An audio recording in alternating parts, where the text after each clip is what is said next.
History, the way we've been taught, is very limited to a time frame of maybe 6,000 years. The younger academics, I think, are starting to look at this and question what they've been taught. Nobody honestly knows who did the work. We simply know that it was an ancient civilization that had advanced technology. But again, academia is still trying to say that this relatively primitive culture built it, which is completely impossible. Scientists recently discovered a prehistoric structure on an island, revealing a remarkable chapter in the annals of archaeology, complete with unexpected finds and enduring mysteries. These ancient megalithic temples of Malta, which predate both the pyramids of Egypt and Stonehenge, have captivated historians, archaeologists with their mysterious origins and sophisticated construction. Very enigmatic, obviously left over from a time where advanced ancient technology existed. The astonishing complexity of these structures suggests a level of technology that seems almost impossible for humans of that era, sparking intense curiosity and fascination about how such wonders were built. The first significant discovery of Malta's megalithic temples can be traced back to the early 19th century. In 1826, the Gantia temples on the island of Gozo were uncovered by local farmers who were clearing land for agriculture. The immense size of the stones and the unique structure of the site led to local legends attributing their construction to giants, hence the name Gantija, derived from the Maltese word for giant. This early discovery sparked the interest of scholars and adventurers, but it wasn't until later that systematic excavations began. That's why I keep doing it, because I want to reveal the truth of this stuff to, the world in general. In 1839, Father Manuel Magri, a Maltese Jesuit priest and an amateur archaeologist, initiated excavations at the Hagar Chim site.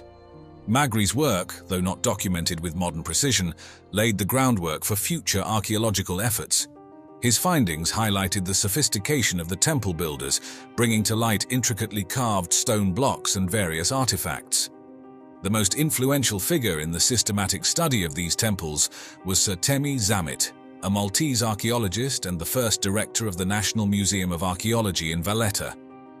Beginning in the early 20th century, Zamit conducted extensive excavations at several temple sites, including Tarksien, Menajdra, and Hagar Kim. His meticulous work and detailed documentation significantly advanced the understanding of these ancient structures and preserved them for future generations. The excavation process was painstaking and required careful attention to detail to prevent damage to the fragile structures and artifacts. Early excavations often employed simple tools, such as shovels and picks, with laborers removing soil and debris by hand. As archaeological methods advanced, more sophisticated techniques, such as photogrammetry and three-dimensional laser scanning, were introduced to accurately document the temple's layouts and features. One of the most dramatic discoveries occurred in 1902 when workers quarrying for stone accidentally unearthed the Hypogeum of Hal Saflieni. It's a very complicated, incredibly enigmatic, mysterious place.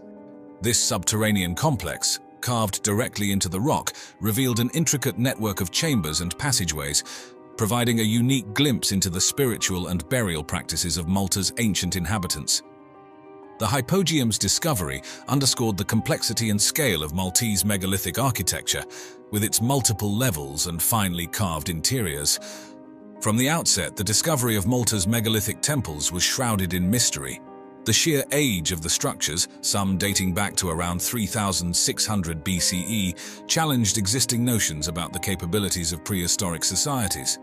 The temple's advanced construction techniques, featuring precisely cut stone blocks weighing up to 20 tons, suggested a level of technological and organizational sophistication that was previously unimaginable for such an early period. The architectural design of the temples, often incorporating a trefoil layout with central apses and altars, hinted at complex religious or social functions. Some temples, such as Menajdra, were aligned with astronomical events like the solstices and equinoxes, suggesting that the builders possessed a deep understanding of celestial movements. They understood how to align things to north, south, east, and west, taking into account the solstices and equinoxes. Excavations at the temple sites revealed a wealth of artifacts, providing valuable insights into the lives and beliefs of their builders. Among the most significant finds were the Fat Lady statues, stylized figures of women believed to represent deities. These statues discovered at sites like Tarxian and Hypogeum. Other notable discoveries included altars, libation holes, and stone hearths, suggesting that the temples were centers for ritualistic activities. The Hypogeum of Hal Saflieni, in particular, yielded over 7,000 human remains, indicating its use as a burial site. The megalithic temples of Malta are remarkable for several reasons. Their construction predates the pyramids of Egypt and Stonehenge by over a millennium, positioning them among the earliest known examples of monumental architecture. The temple's sophisticated design, featuring corbelled roofs and intricately carved stone blocks, showcase an advanced level of engineering. The temple's layout often includes a central passage flanked by semicircular chambers, creating a trefoil design that is unique to Maltese architecture. This distinctive layout, combined with the presence of altars and libation holes, suggests that the temples served as places of worship most likely. The discovery of numerous figurines and carvings, including the famous sleeping lady from the Hypogeum, highlights the artistic and symbolic richness of the temple builders. These artifacts provide a window into the life of Malta's prehistoric inhabitants. The size and scale of the Maltese temples are awe-inspiring. For example, the Gantija temples feature outer walls constructed from massive limestone blocks, some measuring over 5 meters in length and weighing more than 20 tons. These colossal stones are comparable in weight to a full-grown African elephant or a modern-day construction truck.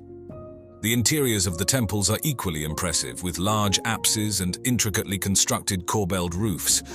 The craftsmanship required to create such structures using only primitive tools, or possibly advanced ancient technology, will be a mystery for now. The precise alignment of certain temples with astronomical events further shows their advanced understanding of celestial phenomena and their ability to incorporate this knowledge into their architectural designs. The discovery of the megalithic temples of Malta has led to a plethora of theories and speculations regarding their origins, purpose, and eventual abandonment. These ancient structures continue to intrigue researchers, offering glimpses into a long-lost civilization and raising questions that have yet to be fully answered.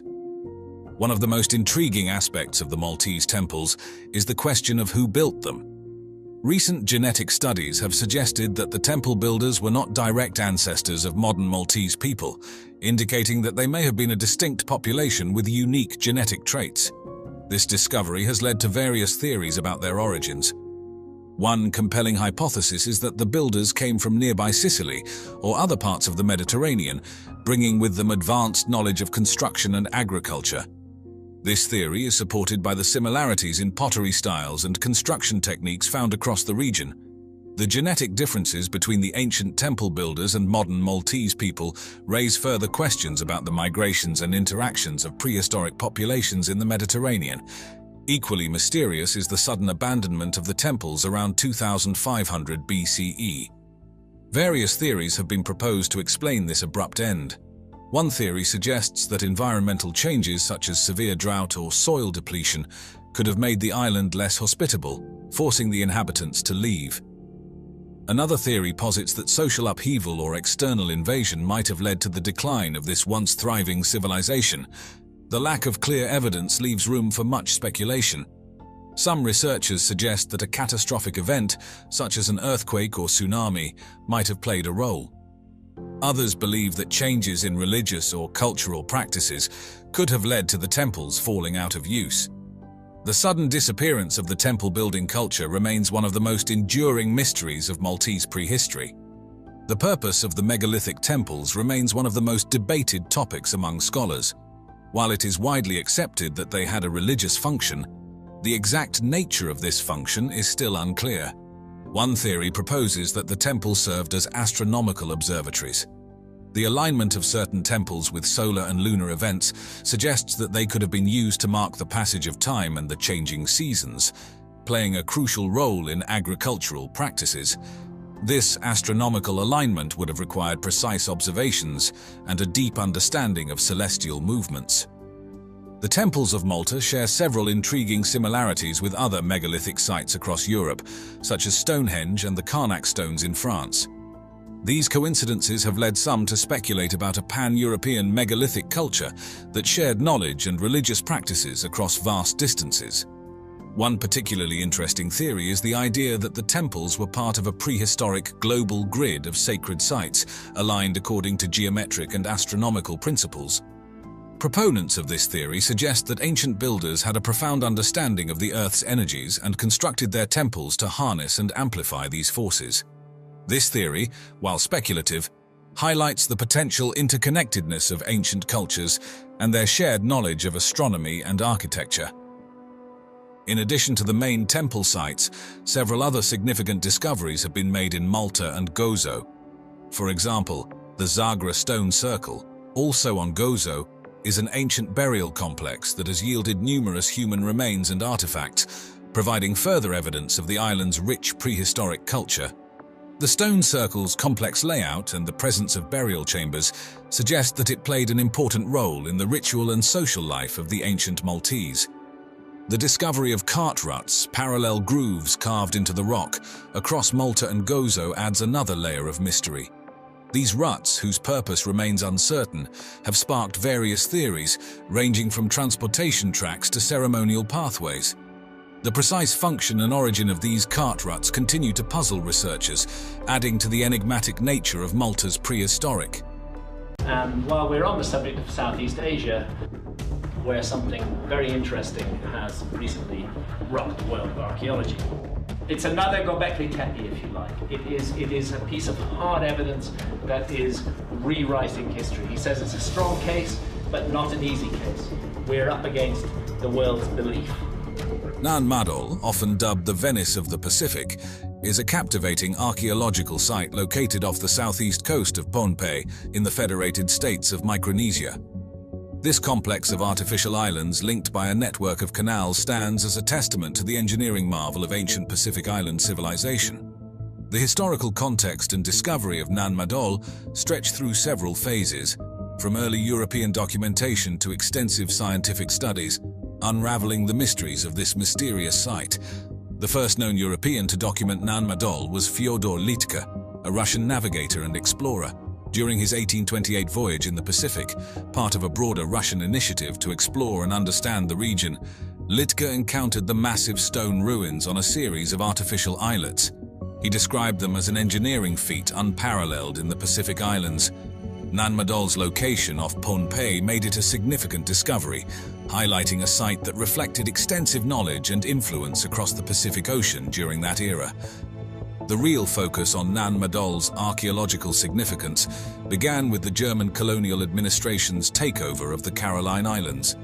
This period marked the start of more focused archaeological attention directed toward the site. Throughout the 20th century, numerous archaeologists from various countries, including the United States, Japan, and local Micronesian scholars, conducted in-depth investigations. These efforts aimed to decode the secrets of the site's construction, its purpose, and the society that built it.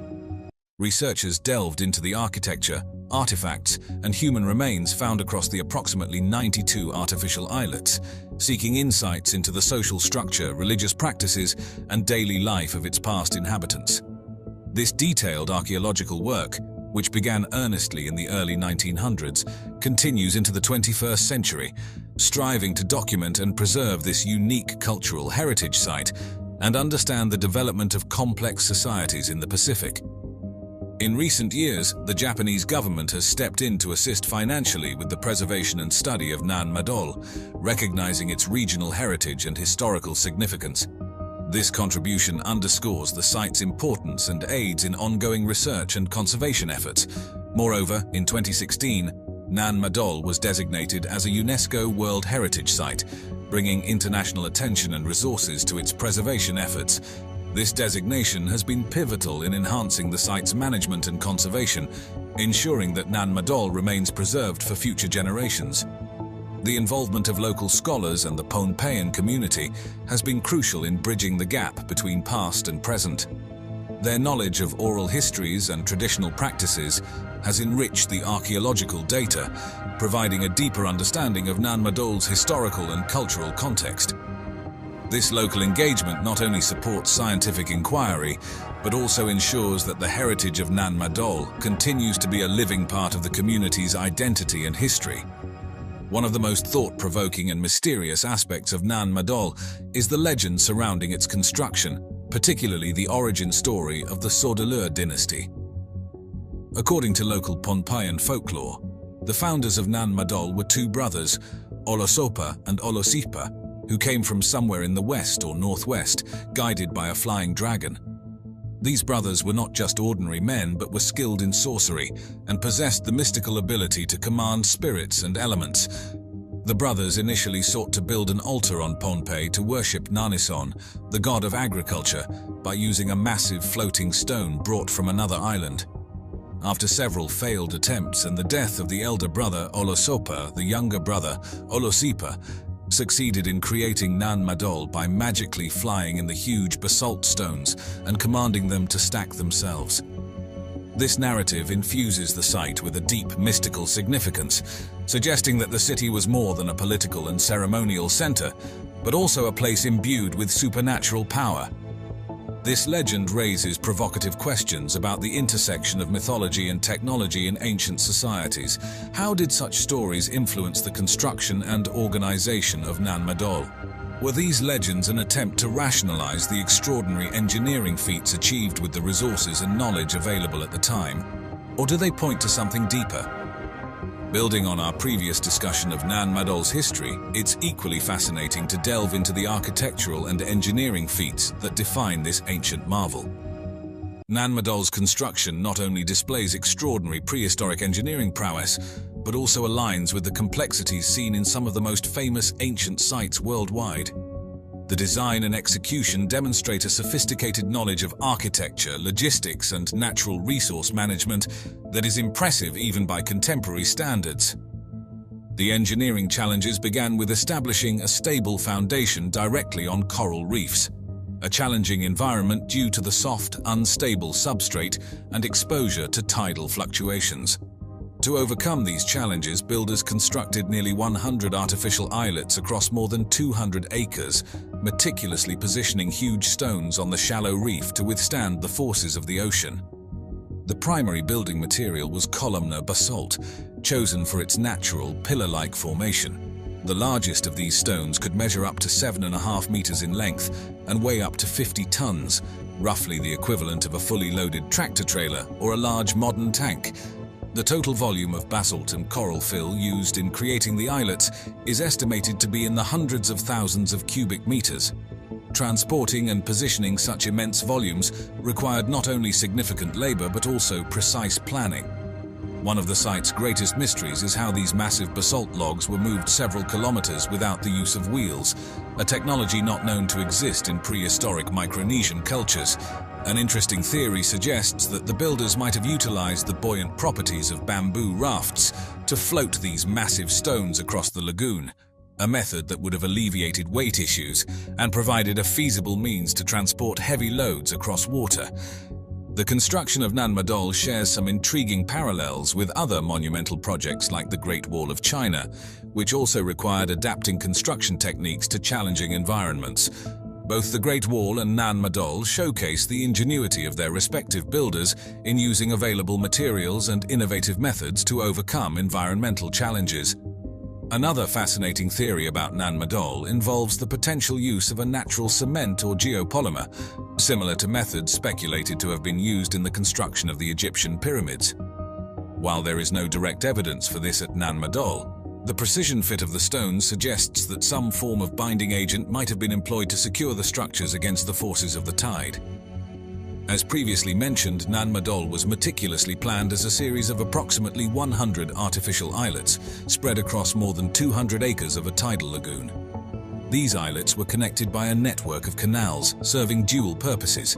They facilitated transportation across the city and acted as defensive barriers against potential invaders.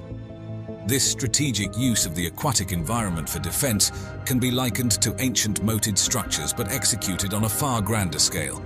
Each islet was clearly differentiated by function, with distinct zones for the elite commoners and ceremonial activities, reflecting a highly stratified society, where social status dictated spatial occupation within the urban layout. The elite's residences were strategically placed to offer both privacy and protection, often located on the more central islets which were better defended and closer to the ceremonial centers. These areas featured larger structures and more elaborate basalt log constructions. The ceremonial islets, particularly those like Nan Madol, were the focal points of the city.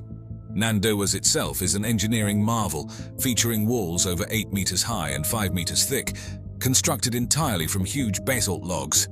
These logs were fitted together without mortar, relying on their massive weight and the puzzle-like fit of their hexagonal shapes to create stability. Nan Madol housed the tombs of the Sordala rulers, making it a key place of power and significance. The design of Nan Madol suggests that it served not only as a tomb area, but possibly also as a site for major ceremonial gatherings and the enactment of important rituals, which reinforced the rulers' divine status and their control over society. Comparing Nan Madol with other ancient constructions offers interesting insights. While the Egyptian pyramids were monumental sites built on solid land using a massive workforce and resources from a large centralized state, Nan Madol's construction required ingenious adaptations to a fluid and challenging marine environment. Yet, both sites demonstrate the capacity of ancient societies to mobilize and manage large-scale resources over generations. The strategic use of water in Nan Madol's design is also reminiscent of medieval European castles with moats, which used water as a natural defensive barrier to protect against sieges, albeit in very different contexts. The use of naturally hexagonal columnar basalt at Nan Madol not only facilitated the physical construction process, but also enhanced the structural integrity of the buildings. This choice of material and the method of construction likely contributed to the site's longevity, as these stones interlock naturally, creating a more resilient structure against natural elements, especially in a saltwater environment.